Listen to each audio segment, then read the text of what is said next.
Alright, so this is the number 2. I did it here. Let me show you how I really did it. Alright, so let's look at this one. This one, the minus will go outside. So I do know that I've got the brackets. So it becomes negative sine of theta. This one 360 plus, you are in the first quadrant. Cos is positive, so it's going to be positive cos of theta. 360 plus, that's the first quadrant. You back into the first quadrant. I open the other brackets here, and then 90 minus this one. There's two ways I can do that. One way is to switch it around, or the other way, I'm gonna add 360 to that number. So that becomes positive 270. So that means it's basically positive 270 plus theta. That's what it is. All right. Then what it becomes, 270 plus, you are in the fourth quadrant. Cos is positive, but you're going to change that to sine of theta. So another approach would be, what you want to do, you want to take out negative as a common factor. So that means you write that as you'll have a bracket. Okay, here's how it's going to look. It will look more like this. Cos, you've got a square bracket, you've got a minus outside. Then the 90 becomes positive, then minus the theta, like that.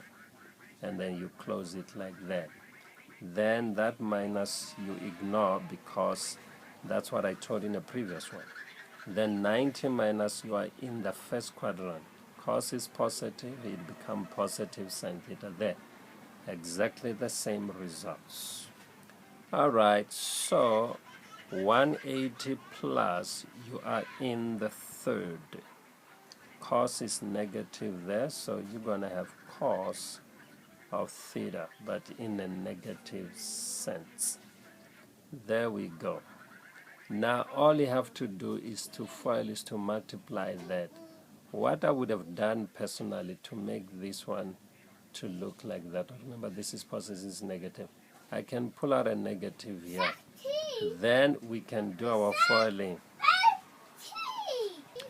I've got negative on the outside, then the white one becomes, you don't have to pull out the negative. Work it out with the positive as it is. It's fine. You'll get same answer.